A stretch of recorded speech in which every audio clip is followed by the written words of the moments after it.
They were about to learn that humanity's greatest mercy had been keeping the old fleet in storage. That mercy had just ended. Ambassador Mike Davis sat in his office, staring at the medicine bottle on his desk. The news from New Mars kept getting worse. Over 20 million people were dead. Almost half the planet's population. The bug-like aliens called the Zek had attacked without warning, killing civilians. Mike felt sick knowing he had played a part in this disaster. Politicians back on Earth had used him, and maybe they wanted this horror to happen. Maybe they needed an excuse for what was coming next. The guilt would stay with him forever. The Zek ambassador had not shown up to the next council meeting. The bugs probably thought Mike was too scared to face them. They were wrong. Mike did not attend because he did not trust himself not to kill the dirty bug with his bare hands.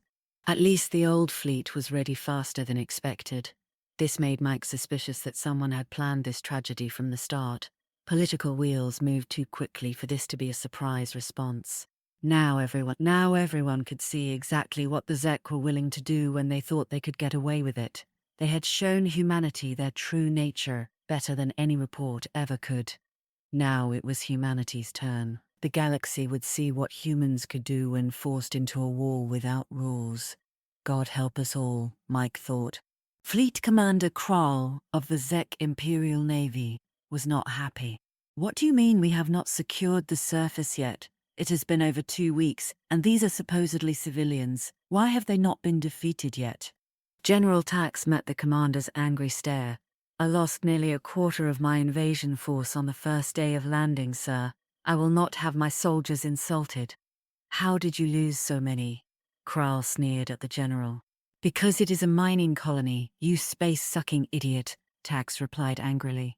Those clever humans still use explosives for mining, which also work quite well as weapons. The entire initial landing zone blew up when we used their own landing pads, only to discover they were rigged with bombs. I lost nearly 1/10 of our shuttles in one afternoon. Down in the mines it is even worse. They do not hesitate to collapse their own tunnels on us. Even if it does not catch many of us anymore, it still blocks our advance until the rubble can be cleared.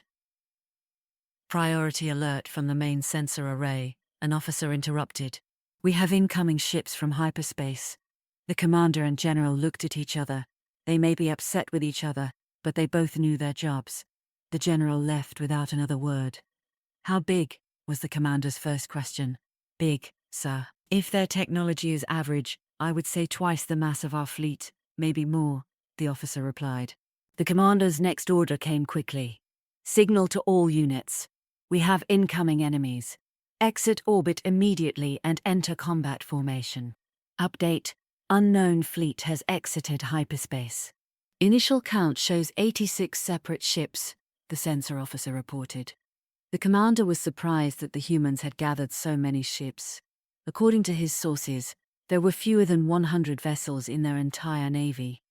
Sensors show 30 ships between destroyer and cruiser class, 30 between cruiser and battleship class, 20 which are larger than any known battleship class, and 6 which are roughly the size of cargo vessels, the officer continued. Good. Now I do not know where these ships come from, but with 6 cargo vessels they are clearly well supplied, which means they might actually put up a fight. Move into defensive formation and do we know what we are dealing with? Sir, the enemy has launched, the member of the tactical team reported. Not from this range, the commander replied.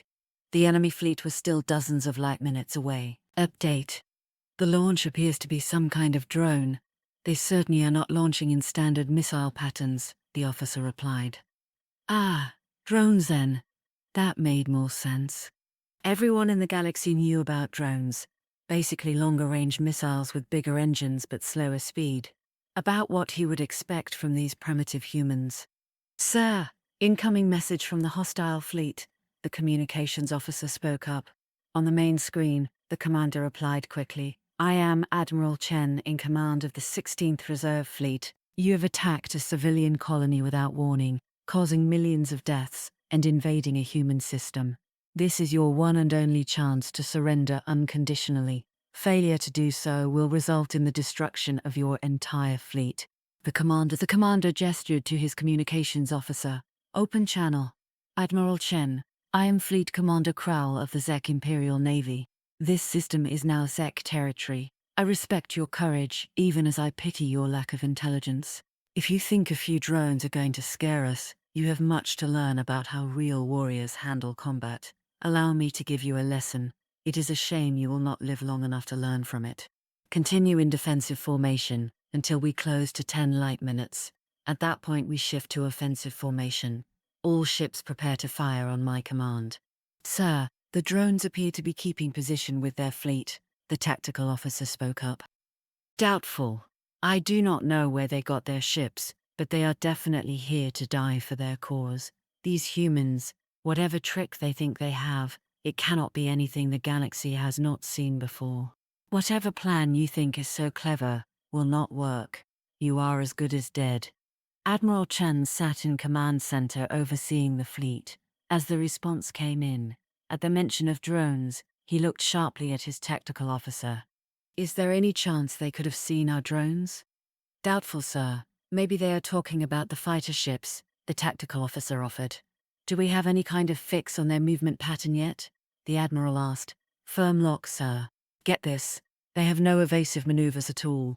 Their entire fleet is moving straight as an arrow. Well, they think in terms of missiles which still have fuel left to handle evasive moves. So why waste the energy avoiding something that will just home in anyway? From that view it makes sense, but it is not going to help them when we get in range. Large class dreadnoughts are cleared to engage at 8 light minutes if they continue to give us free shots. Missile trace, the sensor officer announced. Numbers? The commander snapped back. We have 350 missiles inbound. Look pretty tightly grouped as well. Is that all? Well, looks like we overestimated them. Message the wing commander. You are free to engage the incoming missiles. Their drones have begun their sprint. Well, one might call it a sprint if being generous. More like a vigorous stumble in a disorganized mess, the sensor officer reported. The drone flight path was predictable. They could have made reasonable speed had they been moving in organized formation. However, they were not. The disorganized group was more of a cloud of sensor contacts than anything coherent. I suppose they must have overloaded their targeting systems with numbers. The number of drones was impressive, no doubt. They must have emptied every single drone packed into those cargo ships. Still, one cannot have that debris field cluttering up local space. Give me a proximity launch just to be safe. Sir, status update. The drone swarm has overflown our initial missile wave and... The officer could not finish. Our initial wave, sir. It is gone, sir. What? The commander shouted in shocked disbelief. The drones, sir. They appear to be equipped with point defense clusters. They engaged our launch at half a light minute. Since our missiles did not recognize them as a threat, they did not even try to avoid at first. Point defense, you say? His tone was calm and professional, almost too calm. That appears to be the case, sir, the sensor officer confirmed. Well, that explains why they were held back until after our launch. They got too cute for their own good. They just shot their missile storage dry to stop one attack. What are they going to do against the 49 others we have? Since those drones have point defense clusters, they are not packed with explosives. Plus, point defense clusters are expensive to run, and you do not have room for a reactor on a drone, which means they are running on battery power, which was probably just spent. In other words, they are basically flying masses with engines now. No threat at all. Oh sure, it is a cute trick, engaging missiles outside point defense range, but it is not going to save them in the long run. All right. Fleet order. Large Dash-class dreadnoughts activate and prepare to fire. One problem with directed energy weapons was focus.